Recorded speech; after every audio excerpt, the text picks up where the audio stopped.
Hello dear students, in this small video we'll understand what are shell theorems. Shell theorem is given by Newton. Okay, this is very much useful in solving problems in this chapter, and also the concept is used in electrostatics also. Okay, it has got two parts. Okay, first one is a spherically symmetric shell or a spherically symmetric body exerts gravitational force on external objects as if all of its mass were concentrated at a point at its center. What does it mean? If there is a spherically symmetric body,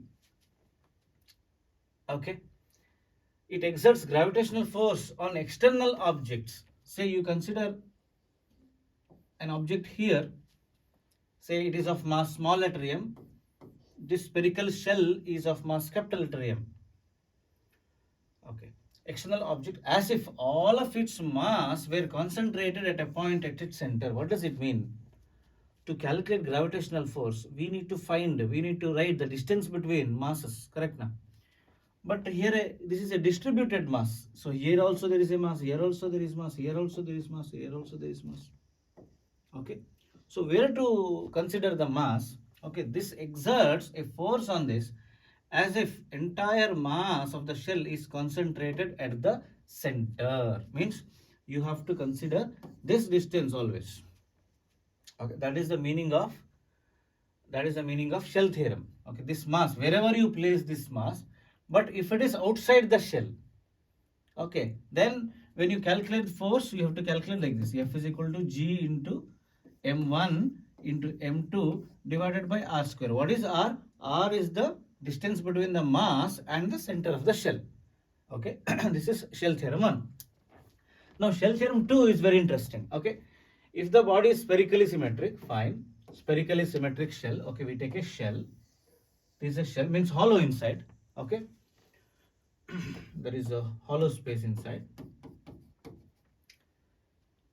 No net gravitational force is exerted by the shell on any object inside. If you place an object inside, okay, there is no net gravitational force on that object.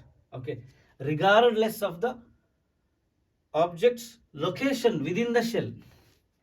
Okay, you place this small mass m, okay, anywhere inside the shell, then gravitational force on it is 0. Gravitational force exerted by the shell on a mass placed inside is 0, regardless of the position. Okay, see, if the mass is placed at the center, okay, it is convincing to us because you divide this shell into two pieces. Okay, now this shell attracts this mass upwards, this lower portion, lower hemisphere attracts this mass downwards. So therefore these two forces get cancelled and the net force on this mass m is 0.